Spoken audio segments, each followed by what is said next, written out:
Hello students, welcome back to my channel. This side Siddhi and आज हम लोग कुछ और वर्ल्ड हिस्ट्री के इंपॉर्टेंट क्वेश्चंस करने वाले हैं। अगर आप दिल्ली यूनिवर्सिटी से हैं, बीएचयू या जेएनयू से एमए हिस्ट्री एंट्रेंस एग्जाम की तैयारी कर रहे हैं तो आपके लिए क्वेश्चन बहुत ही ज़्यादा हेल्पफुल होने वाला है। इससे पहले भी मैं आपको कुछ इंपॉर्टेंट वर्ल्ड हिस्ट्री के क्वेश्चन करा चुकी हूँ। अगर आपने वो वीडियो ना देखी हो तो लिंक डिस्क्रिप्शन में जाइए, वो सारी वीडियो को चेकआउट कीजिए। तो चलिए अपनी आज की क्लास को स्टार्ट करते, कुछ और क्वेश्चन करते हैं। वीडियो पसंद आए तो लाइक शेयर करना और वीडियो के एंड तक जरूर बने रहना, क्योंकि मैं आप लोगों को यहाँ पे क्वेश्चंस के साथ साथ और भी ऐसे क्वेश्चन बताने वाली हूँ जो आपके एग्जाम में पूछे जा सकते हैं। ओके स्टूडेंट, तो चलिए अपनी आज की क्लास को स्टार्ट करते हैं। यहाँ पे आप पहला क्वेश्चन देख रहे हैं। आपसे पहला क्वेश्चन पूछा जा सकता है कि during the first world war which country signed the peace treaty 1917 with Germany. तो फर्स्ट वर्ल्ड वॉर के दौरान जो आपका प्रथम विश्व युद्ध हुआ था तो यहाँ पे साइन हुआ था पीस ऑफ ट्रीटी। तो जर्मनी ने ये साइन किसके साथ किया था? आपके ऑप्शन है इंग्लैंड के साथ, यूएसए के साथ, रसिया के साथ या ऑस्ट्रिया के साथ। तो इसका राइट आंसर क्या है? Russia, option number C. क्योंकि रशिया ने, जर्मनी ने, ये दोनों ने मिलकर ये क्या ट्रीटी साइन की थी 1917 में। अगर हम इसकी कुछ और इम्पोर्टेंट बातें देखेंगे तो जब यहाँ पर रशियन रेवोल्यूशन के बाद क्या हुआ, रशिया ने अलाइड पावर को क्या करा था, छोड़ दिया था और उसके बाद उसने पीस ऑफ ट्रीटी को साइन किया था जर्मनी के साथ। कब किया था? 13 मार्च 1918 को। तो आपको यहाँ पे क्या पॉइंट याद रखना है कि कौन ये पीस ऑफ ट्रीटी कब हुई थी? 1917 में आई थी। और लेकिन इन्होंने साइन कब की थी? रशिया ने और जर्मनी ने 1918 में। क्लियर हो गया। सेकंड पॉइंट देखेंगे कि यहाँ पर उस समय यूनाइटेड स्टेट ने क्या ट्राई किया था कि वॉर के दौरान वो क्या रहेगा, न्यूट्रल रहेगा। ठीक है। थर्ड पॉइंट है however it entered the war on the side of the allied power on 6 April 1917 when it declare war on Germany. तब उसने क्या करा? 6 अप्रैल 1917 को उनके मित्र देशों की शक्तियों की ओर से उन्होंने क्या करा, युद्ध में अब उन्होंने एंटर ले लिया। अब वो युद्ध लड़ने गए और उन्होंने जर्मनी पर युद्ध करने की घोषणा कर दी थी। किसने? यूनाइटेड स्टेट ने। तो ये सारे पॉइंट आपको इससे रिलेटेड याद रखने हैं। आगे बढ़ेंगे अपने नेक्स्ट क्वेश्चन की तरफ। नेक्स्ट क्वेश्चन कह रहा है when did United Kingdom declare war on Germany which led to world war second. तो यहाँ पर यूनाइटेड किंगडम ने जर्मनी पर जो युद्ध करने की घोषणा की थी वो कब की थी? वो डेट बताना है आपको, क्योंकि इसी युद्ध की वजह से ही हमारा ये जो सेकंड जो है विश्व युद्ध हुआ था। तो वो कब हुआ था, वो डेट आपको बतानी है। तो इसका राइट आंसर क्या है? ऑप्शन नंबर बी, 3 सितंबर 1939 में।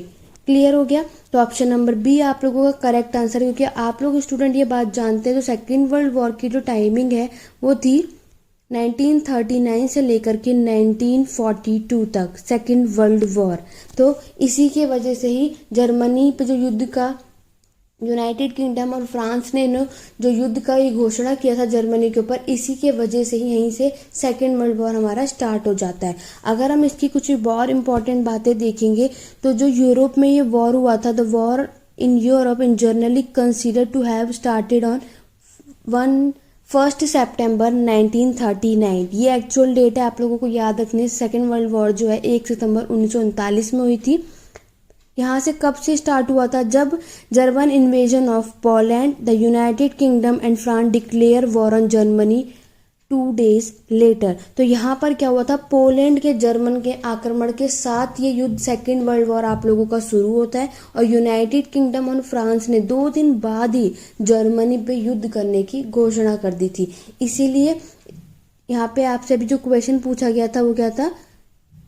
3 सितंबर 1939 यहाँ पे राइट आंसर है। क्यों? क्योंकि फ्रांस और जर्मनी ने आपकी जो एक्चुअल डेट थी उससे 2 दिन बाद ही क्या करा दिया था, उसके युद्ध करने की घोषणा कर दी थी। तो इसी तरीके से आपसे यहाँ पे क्वेश्चन पूछे जाते हैं। तो मैं जो आपको यहाँ जितने भी पॉइंट्स बता रही स्टूडेंट, इन सबको लिख लो, आप लोग नोट डाउन कर लो, ताकि आपसे इससे रिलेटेड जो भी क्वेश्चन है आप लोग अपने एग्जाम में कर पाएँ। यही बात करेंगे अपने हम नेक्स्ट पॉइंट की, the date for the beginning of war in the Pacific. यहाँ पर जो प्रशांत सागर में यहाँ पे युद्ध की जो शुरुआत हुई थी वो कब हुई थी? 7 जुलाई 1947 में। ठीक है। और को दूसरे चीन जापान युद्ध की शुरुआत कब हुई थी? 19 सितंबर 1941 में। को मंचूरिया पर पहले जापानी आक्रमण यहाँ पर शामिल हुए थे। तो ये डेट जितनी भी मैंने यहाँ पे लिखी है इन सब को लिख लो कि इस डेट पर किसने किस पर हमला किया था। ओके, आगे बढ़ेंगे अपने नेक्स्ट क्वेश्चन की तरफ। नेक्स्ट क्वेश्चन कह रहा है in which year American join the second world war. तो कौन से ईयर में अमेरिकन ने जो हमारा द्वितीय विश्व युद्ध हुआ था इसमें शामिल हुआ था। आपको ये बात पता है कि 1939 में हमारा सेकेंड वर्ल्ड वॉर स्टार्ट हुआ था, लेकिन अमेरिका ने ज्वाइन कब किया था, 1941 में। तो इसका राइट आंसर क्या है, ऑप्शन नंबर थर्ड। आप यहाँ नीचे एक्सप्लेनेशन भी देख सकते हैं, the United state did not enter the war, क्योंकि मैंने अभी आपको बताया यूनाइटेड स्टेट ने इसमें वॉर में एंटर नहीं लिया था। After the Japanese bombed the American fleet in Pearl Harbor हवाई ऑन दिसंबर 7, 1941। तो उसने क्या किया था, जापानी हर्बल हवाई जो 7 दिसंबर 1941 को अमेरिका वेड़ ने बमबारी युद्ध में प्रवेश नहीं किया था। आप लोगों ने पता है ना कि यहाँ पर जापानीज ने अमेरिकन पे कुछ बॉम्ब ब्लास्ट करवाए थे। तो इसलिए याद रखना यूनाइटेड स्टेट ने इस वक्त क्या किया था, इस वॉर में एंटर नहीं लिया था, इसमें शामिल नहीं हुआ था। आगे बढ़ेंगे अपने नेक्स्ट क्वेश्चन की तरफ। नेक्स्ट क्वेश्चन है who were the axis powers in world war second. द्वितीय विश्व युद्ध में धुरी शक्तियां कौन सी थी, Poland, Japan, Germany, Italy, Japan, Britain, Germany, Italy, France, या जापान, इटली और जर्मनी। तो हमारी जो एक्सिस पावर थी वर्ल्ड वॉर सेकेंड की वो थी जापान, जर्मनी और इटली। तो आपका राइट आंसर क्या होगा, ऑप्शन नंबर डी। स्टूडेंट, आपको मैं यहाँ जितने भी क्वेश्चंस बता रही हूँ, अगर आप लोगों को जब तक मैं क्वेश्चन रीड करती हूँ आप लोग कोशिश किया करो कि आप लोग मुझे कमेंट करके आंसर ज़रूर बताया करो। जितना ज़्यादा आप अपनी तरफ से क्वेश्चन करने की कोशिश करेंगे उतने अच्छा आप अपने एग्जाम को क्रैक कर सकते हैं। अगर आपका आंसर गलत होगा तो कोई बात नहीं, अगर नहीं होगा तो और भी अच्छी बात है, लेकिन अगर होगा तो आप लोगों को ये हो जाएगा कि आप लोग अपने एग्ज़ाम के लिए और प्रिपेयर हो जाएंगे। क्योंकि जितनी ज़्यादा आप लोग अपनी तैयारी करेंगे इस वक्त, जितने आप मॉक टेस्ट करेंगे, जितने आप मैं क्वेश्चंस लेके आई हूँ मेरे से पहले आप उसका आंसर देंगे तो आप लोगों का एग्ज़ाम आप बहुत अच्छे से क्रैक कर सकते हैं। अदरवाइज आंसर तो मैं आपको ऑलरेडी बताऊँगी और समझाऊँगी, लेकिन आप पूरी कोशिश क्या करो कि मेरे से पहले आप आंसर देने की कोशिश क्या करो। ओके, वीडियो के एंड तक फिर आप लोग मुझे ज़रूर बताना कि आप लोगों को कितने क्वेश्चंस के आंसर आते थे, कितने अटेम्प्ट कर पाए और ये वीडियो आपके लिए कितनी हेल्पफुल रही है। ओके, आगे बढ़ेंगे अपने नेक्स्ट क्वेश्चन की तरफ। नेक्स्ट क्वेश्चन है हमारा where was the treaty of Waitangi first sign. तो ट्रीटी से रिलेटेड भी आप लोगों के एग्जाम में क्वेश्चन देखने को मिलते हैं, तो मैंने यह ट्रीटी से बेस्ड भी क्वेश्चंस रखे हैं। तो वहाँ आपसे पूछा गया जहाँ वहाँ प्रतीक्षा की संधि पहले हस्ताक्षर किए गए, गवर्नमेंट हाउस में, वेतांगी मराई में, या जेम्स बसबी हाउस एट वरंगी में, या एट विलियम हॉब्सन चर्च में। तो इसका राइट आंसर आप लोगों का ऑप्शन नंबर थर्ड। क्लियर हो गया। अगर हम इसके बारे में और बातें देखेंगे तो यहाँ पे क्या है, तो आपकी वेतांगी की जो ट्रीटीज थी, the treaty of Waitangi is the founding document of New Zealand. हमें जो इसके डॉक्यूमेंट फाउंड हुए थे वो कहाँ पर मिले थे, न्यूजीलैंड में। ये आपको बात याद रखनी है। It is an agreement drawn up between representative of British crown and representative of the Maori and hapu. तो यहाँ पर क्या होता है, पहले तो आपको ये ट्रीटी की डेट याद रखनी है। वो डेट थी 6 फरवरी 1840 में, ये डेट आपको याद रखनी है। और यहाँ पर क्या होता है, न्यूजीलैंड के उत्तरी द्वीप से ब्रिटिश क्राउन और माओरी प्रमुखों के प्रतिनिधि द्वारा ये संधि साइन होती है। तो किस किस के बीच में ये साइन होती है, तो आपको ये बात याद रखनी है, ये किसके बीच में साइन होती है, ब्रिटिश में और माओरी के बीच में ये साइन होती है, क्योंकि वहाँ पे उन्हें ये क्राउन पाना होता है। तो इस वजह से ये ट्रीटी इन दोनों के बीच में साइन होती है। डेट ज़रूर याद रखना, ठीक है। 6 फरवरी 1840 को ये वेतांगी की संधि साइन की गई थी। यह इतिहास के लिए केंद्रित महत्व का एक दस्तावेज बन गया, राज्य के राजनीतिक संविधान के लिए और न्यूजीलैंड के राष्ट्रीय मिथकों के लिए।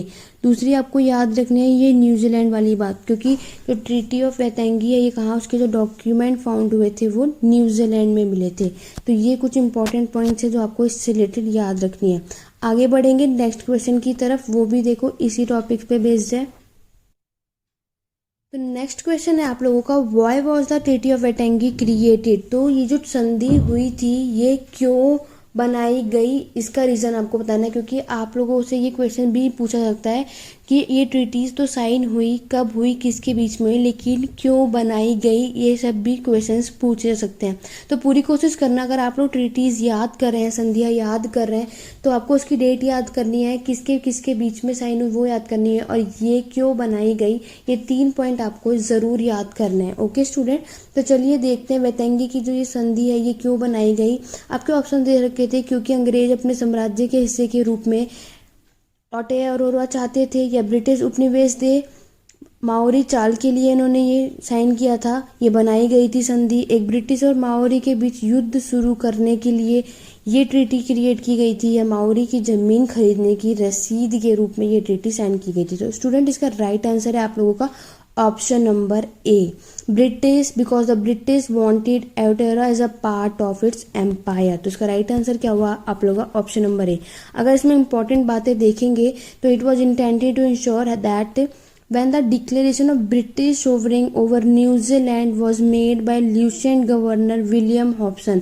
उस टाइम पे कौन गवर्नर था ये भी याद रखना, विलियम हॉब्सन थे। In May 1840 the Maori people would not feel that their rights had been ignore. तो यहाँ पे क्या होता है, जो मवारी के लोग थे वो महसूस नहीं हो रहा था कि उनके अधिकार जो हैं वो क्या कर जा रहे हैं, अनदेखे कर जा रहे हैं, इग्नोर किए जा रहे हैं जो भी उनके राइट्स हैं। एक बार जब ये लिखा गया और अनुवाद किया गया, ये पहली बार प्रतीक्षा आंगिके में उत्तर मवारी नेताओं द्वारा हस्ताक्षर किए गए, तो इसीलिए ये ट्रीटी साइन की गई थी। क्लियर हो गया। तो यहाँ पर आप याद रखना उस समय जो गवर्नर कौन थे, लेफ्टिनेंट गवर्नर विलियम हॉब्सन थे। ये क्वेश्चन भी आपको आपके एग्जाम में देखने को मिल सकता है। आगे बढ़ेंगे अपने नेक्स्ट क्वेश्चन की तरफ। नेक्स्ट क्वेश्चन कह रहा है which political leader gain power as a result of the failing economy of the Weimar Republic. तो वेमार गणराज्य की असफल अव्यवस्था के परिणाम स्वरूप किस राजनीतिक नेता ने सत्ता प्राप्त की थी।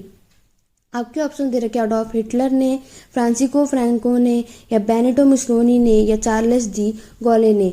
तो ये थे एडोल्फ हिटलर ने, ये पॉलिटिकल लीडर थे जिन्होंने क्या किया था, यहाँ पे राजनीतिक नेता की सत्ता को प्राप्त किया था। तो आपका राइट आंसर होता है यहाँ ऑप्शन नंबर ए। आगे बढ़ेंगे अपने नेक्स्ट क्वेश्चन की तरफ। आंसर ही भूल गई थी। तो यहाँ पे आपका राइट आंसर क्या है, ऑप्शन नंबर बी, वर्साइलिस फ्रांस। तो राइट आंसर क्या होता है आपका ऑप्शन नंबर बी। तो वर्साइलिस फ्रांस में प्रथम विश्व युद्ध के अंत में संधि बनाने के लिए मित्र देशों की शक्तियाँ वर्साइलिस फ्रांस से मिली थी। क्लियर हो गया। आगे बढ़ेंगे अपने नेक्स्ट क्वेश्चन की तरफ। नेक्स्ट क्वेश्चन है हमारा, निम्नलिखित में से कौन सा पहला अंग्रेजी नाविक था जो दुनिया भर में चला था। Which of the following was the first English sailor who went around the world। William Adams, John Cook, Francis Drake, या मेडलिन। तो वो थे आपके राइट आंसर क्या है ऑप्शन नंबर सी। क्लियर। अगर हम इसकी कुछ और इंपॉर्टेंट बातें देखेंगे तो sir Francis Drake was an English sea captain, privateer, naval officer और एक्सप्लोरर थे। ये जो सर फ्रांसिस ड्रेक थे ये एक अंग्रेजी सागर के कप्तान, निजी नौसेना अधिकार और एक आपके एक्सप्लोरर थे। ये वह पहले अंग्रेजी नाविक भी थे जिन्होंने अपने जहाज में गोल्डन हिंद जो है तक की दुनिया भर में ये चलाया था। जो आपकी गोल्डन हिंद जो है इन्होंने चलाया था पूरी दुनिया भर में। और वो कब कब चलाया था, 1577 से लेकर के 1580 तक। तो ये आपको यहाँ पे इससे रिलेटेड बातें याद रखनी है। आगे बढ़ेंगे नेक्स्ट क्वेश्चन की तरफ। नेक्स्ट क्वेश्चन आप लोगों से पूछा गया, which of the following treaty recognize Greece as an independent nation. तो वो कौन सी संधि थी, किसने ग्रीस को एक स्वतंत्र राष्ट्र के रूप में मान्यता दी थी। तो वो थी ट्रीटी ऑफ कॉन्स्टेंटिनोपल 1832। तो आपका राइट आंसर क्या होता है यहाँ पे ऑप्शन नंबर थर्ड। अगर हम इसकी कुछ और बातें देखेंगे, जो ट्रीटी ऑफ कॉन्स्टेंटिनोपल थी was a product of London conference. ये क्या थी, एक लंदन सम्मेलन का एक उत्पाद था जिसने कि 1832 में आयोजित किया गया था। ये फरवरी 1832 में महान शक्तियों की भागीदारी के साथ खोला गया। एक तरफ ब्रिटेन, फ्रांस और रूस थे और दूसरी तरफ कौन थे, ओटोमन एम्पायर, तुर्क के साम्राज्य थे। ये दो चीजें आपको यहाँ पे याद रखनी, जो ट्रीटी साइन की गई थी। यहाँ पे कौन था, एक तरफ ये ट्रीटी की साइन तरफ थे ब्रिटेन, फ्रांस और रसिया, और दूसरी तरफ था ओटोमन एम्पायर। ओके, तो ये कुछ बातें जो आपको इससे रिलेटेड याद रखनी है। आगे बढ़ेंगे अपने नेक्स्ट क्वेश्चन की तरफ। तो आपका ये आज का लास्ट क्वेश्चन होगा स्टूडेंट, निम्नलिखित में से किसने कहा था कि जब फ्रांस सीखता है तो बाकी यूरोप सर्दी पकड़ते हैं? विच of the following said when France sneeze the rest of Europe catches a cold? क्योंकि आप लोगों को पता है आपके एग्जाम में स्टेटमेंट टाइप भी क्वेश्चन पूछे जाते हैं, ठीक है, ये कौन सी स्टेटमेंट किसने कही थी, तो आपको इस तरीके के क्वेश्चन भी जरूर करके जाने चाहिए। तो इस तरीके से आपसे यहाँ क्वेश्चन पूछा सकता है, तो आपको बताना है कि किसने ये बात कही थी, बिस्मार्क ने, मैजिनी ने, गरिबल्डी ने या ड्यूक मेटरनिच ने? तो ये बात किसने कही थी? आपकी ड्यूक मेटरनिच ने ये बात कही थी कि जब फ्रांस सीखता है तो बाकी यूरोप क्या करते हैं, सर्दी उन्हें हो जाती है। क्लियर? तो यहाँ पे राइट आंसर क्या है आपका? Option number D. तो ये कितने इंपॉर्टेंट क्वेश्चन है, आप कोई भी एंट्रेंस एग्जाम की तैयारी कर रहे हैं स्टूडेंट, तो आज मैंने आपको जितने भी पॉइंट्स बताए हैं आपको क्वेश्चंस के साथ साथ, वो सब कुछ आप अच्छे से नोट डाउन कर लेना, क्योंकि अगर आप इसको लिखोगे तो आपको ये बहुत अच्छे से याद रहेगा कि आपने क्या क्या चीज़ें कहाँ कहाँ पढ़ी थी। अगर आप PDF लेंगे तो आपको इतना अच्छे से नहीं हो पाएगा जितना आप खुद के नोट्स बनाए हुए से कर पाएंगे। ओके, आशा करती हूँ आप लोगों को आज की वीडियो पसंद आई होगी, तो लाइक करना, शेयर ज़्यादा से ज़्यादा करो। चैनल पर नए हो चैनल को सब्सक्राइब करो, बेल आइकन जरूर प्रेस करना ताकि नेक्स्ट वीडियो जब अपलोड हो तो आपके पास नोटिफिकेशन है। स्टूडेंट, अब मैं आप लोगों के लिए आगे जो वीडियोस लेके आने वाली हूँ वो होंगे हमारी प्रैक्टिस सेशंस। तो प्रैक्टिस सेशंस अब हम लोग स्टार्ट करने वाले अपने आगे की क्लास में, उसके लिए चैनल पे बन जाओ। मेरी वीडियोस को ज़्यादा से ज़्यादा लाइक शेयर ज़रूर करो, क्योंकि आप लोगों को जो जितने भी इम्पोर्टेंट वीडियोस होती है वो मैं सब कुछ लेकर के आती हूँ, तो उसके लिए आप ज़्यादा से ज़्यादा लाइक शेयर करो। वीडियो कैसी लगी सब कुछ मुझे कमेंट करके बताना, और वीडियो के एंड में आप लोगों को कमेंट जरूर करना है कि आप लोगों ने कितने क्वेश्चंस अटेम्प्ट करे, कितने क्वेश्चंस का आंसर आप लोग दे पाए थे। ओके, कोई भी क्वेरी कोई भी डाउट हो तो आप मुझसे कमेंट करके पूछ सकते हैं, अदरवाइज टेलीग्राम चैनल है, लिंक डिस्क्रिप्शन में, आप वहाँ मुझसे पूछ सकते हैं, तो मैं आपके सारे क्लियर जितने भी आपके डाउट होंगे उन सबको क्लियर करूंगी। ओके स्टूडेंट, तो आज की क्लास में बस इतना ही। Thank you for watching.